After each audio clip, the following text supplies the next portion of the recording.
having a little trouble with the sound system today. Can you hear me there? Yes. All right, good. We'll do this. So please pray with me. May the words of my mouth and the meditations of all of our hearts be always acceptable in thy sight, O Lord, our strength and our Redeemer. Amen. Please be seated.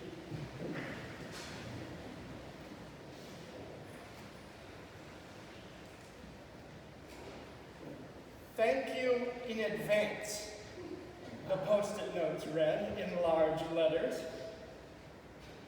And then underneath in smaller type, never underestimate the power of guilt.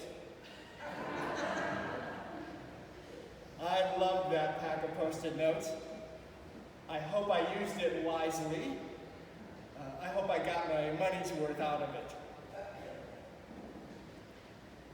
In our epistle today, we catch the Apostle Paul not underestimating the power of guilt. He's raising money, and he's not against using every trick at his disposal. He's taking up a collection for the church in Jerusalem, a largely Jewish congregation, where there were apparently a number of poor people who needed some help. Now, when we read the epistles, as the famous saying goes, we are reading someone else's mail. And sometimes it helps us understand them if we know whose mail are we reading. So in this case, we are reading the second letter that Paul wrote to the church he founded at Corinth, a city in Greece. Now, ancient Corinth, whose ruins you can visit to this day, sat high up on a hill to the south of and looking down at the head of the Gulf of Corinth. And if you go to the ancient city, the ruins of the ancient city today, they will show you the marketplace. They will show you the stone where speakers stood to speak in public. If you wanted to debate somebody, that's where you went. If you wanted to make a public speech, that's where you went. If you wanted to talk philosophy, that's where you went. So that's most likely the spot where Paul stood and preached 2,000 years ago. And as a result, converted enough people to start a church in Corinth. And from up there on the city, you look down on the head of the Gulf of Corinth. The Gulf of Corinth comes into the mainland of Greece like a long, narrow wedge from the west, penetrating almost through the country, coming very close to separating southern Greece, or the Peloponnese, from Athens and the mainland. Only a thin, rocky isthmus separates or holds together those two landmass bodies. In 1893, in fact, a canal was dug through the Isthmus of Corinth, opening the way for ship traffic. But in Paul's time, such a canal was only a dream of emperors. In fact, shortly after the time that he wrote this letter, the Emperor Nero attempted to dig such a canal. He used 6,000 Jewish prisoners of war from the Jewish rebellion and tried to dig and failed.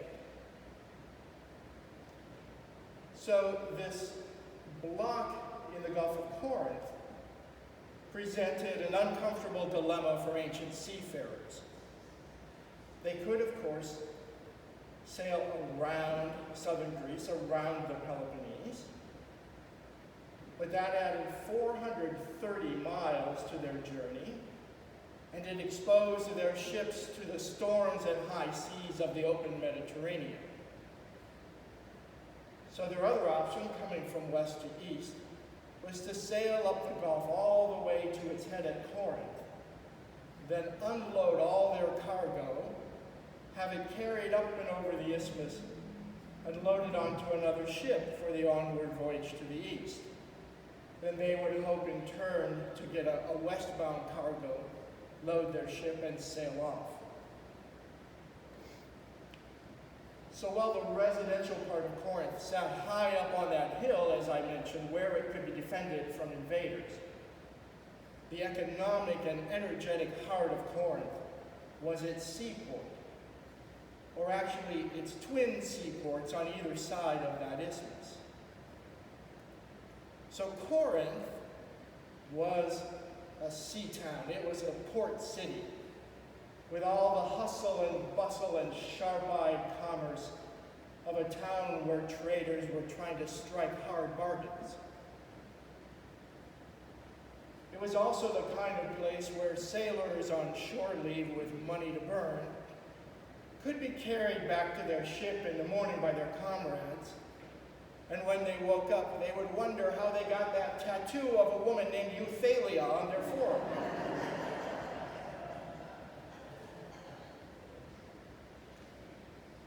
So that rollicking, busy, energetic, vice-filled city of Corinth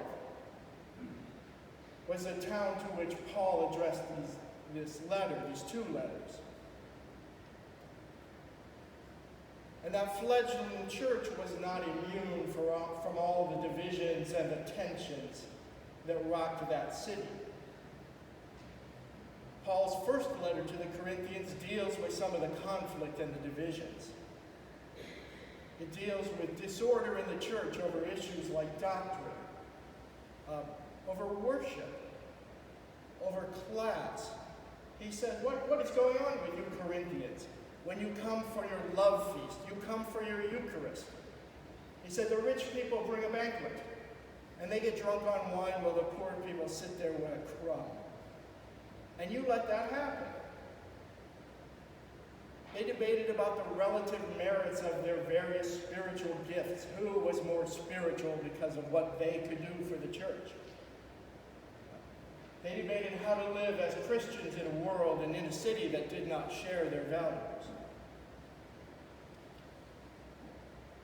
So Paul wrote the first letter, contains that gorgeous 13th chapter on love that we all know and cherish, and many other things. But following that letter, Paul's relations with the church at Corinth actually deteriorated. We do not have any copies of the letters that the church wrote back to Paul. Those have been lost in time. But we know that he wrote them what he called a severe letter. A letter that either is lost or quite possibly has been incorporated into 2 Corinthians as what we would now call chapters 9 through 13. And if you read them, you have some idea of what Paul meant when he said severe. And then Paul postponed visiting the church there, which made them angry. It led them to charge him with not keeping his word. So then he wrote the letter that we now call 2 Corinthians. And in it, he tells them what he is afraid he's going to find when he finally does visit. This is what he says he's afraid he'll find. Quarreling, jealousy, anger, selfishness, slander, gossip, conceit, and disorder. Oh my. I suppose we could say that we are shocked to find that these things could exist in the church, right? That there could be quarreling, jealousy, anger, selfishness, slander, gossip, deceit, disorder. I mean, have you ever been in a church with this kind of thing? Okay, maybe a more honest question. Have you ever been in a congregation without some measure of these things? These are human problems. I guess if I were being truly honest, I'd have to say that every single church I have been in has had some of those. And whether they had them before I arrived or after I arrived, they certainly had them while I was there. You can draw your own conclusions.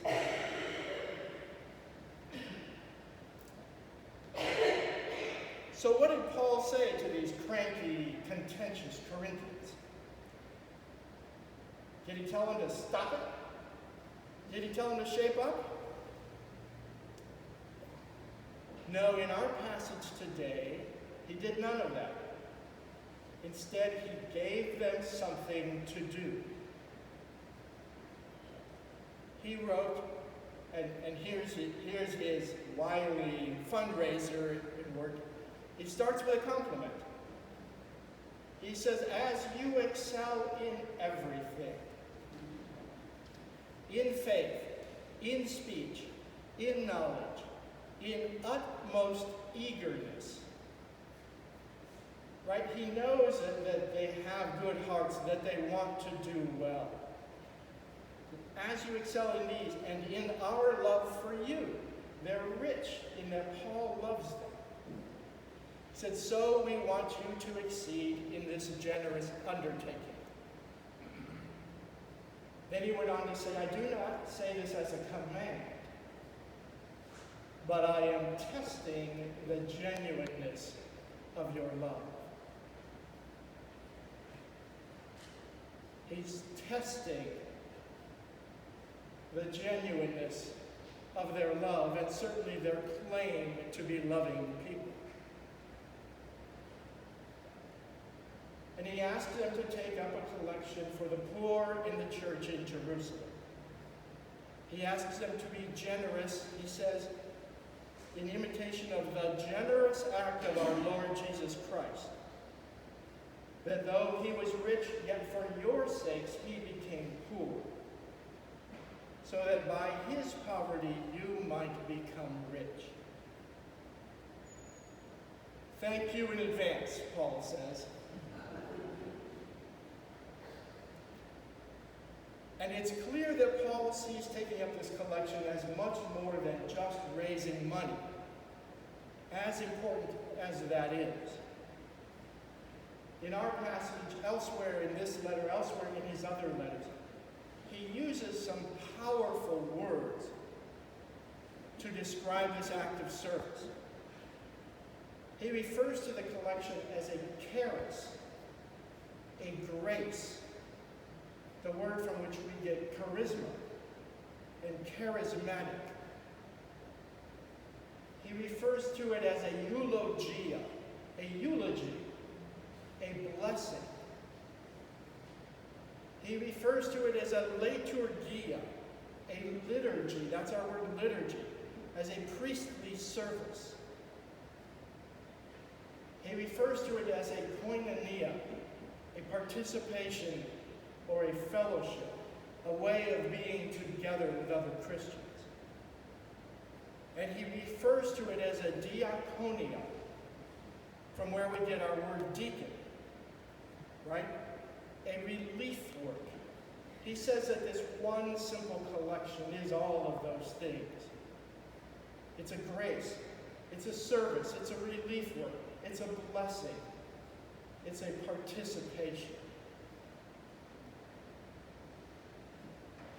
This week in my counseling work, a young youth pastor came to see me. He had been having a hard time in his church. He and his senior pastor do not always see eye to eye. And the senior pastor, as a retired military officer, is not particularly interested in his assistant's opinion. And he had been kind of grumbling and wondering how long he could stay there. But with COVID lightening up, he was able to take his youth group on a mission trip to a poor part of Appalachia. And a few days into that trip, he suddenly found that his heart had changed. He said to me, there I was with these kids doing the work of God. And I realized that's really what it's about. And the little things that my senior pastor and I don't agree on, those are little things and they have to stay little things.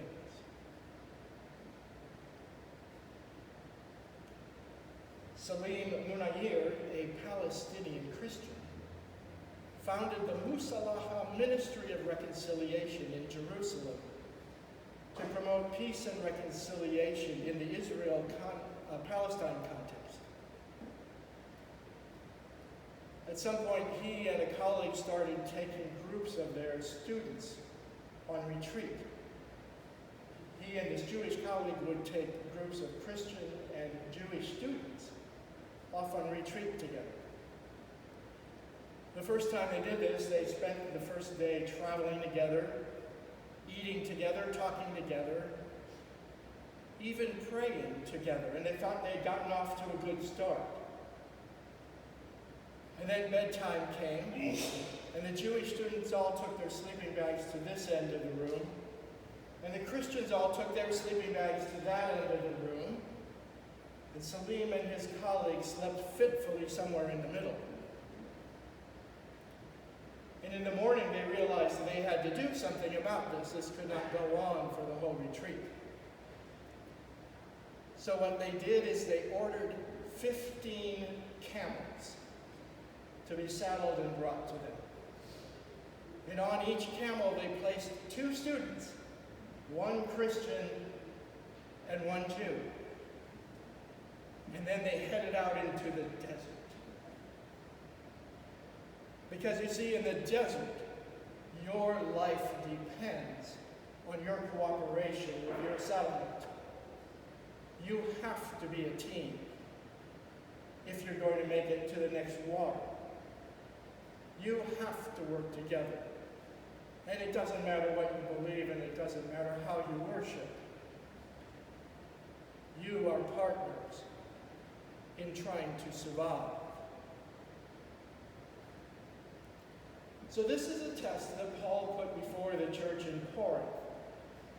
And it's the same test that he puts in front of us. Can we put aside our little differences and get on with the work? Can we come together in service to others out of the love that we have and that we have experienced? For years, a man patrolled the north side of the Burnham Avenue right at its intersection with Chamberlain, near our house. I think his first name is actually Robert, although in the neighborhood we called him Scary Man because of the intensity with which he glared at the drivers of each car and stalked up and down the curb strip asking for money. One morning I was probably about 6th in line of cars at the light, where I had a good view of Robert working the corner. The first 4 cars turned him down. The 5th car did not look particularly promising either. It was a late 90s model Japanese compact car. Its hard life and long use was evident in the places where the paint was faded out and some places even rubbed down to the bare metal, and it sagged on worn-out springs.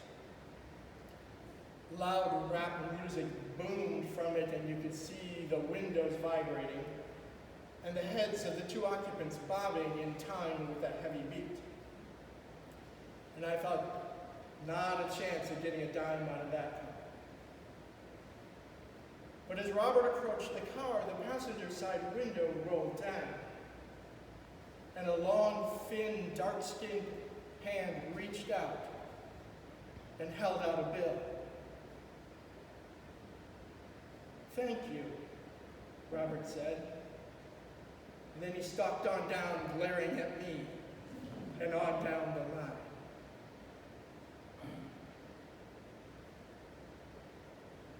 Give generously, Paul says, for that is what Jesus did to you and for you.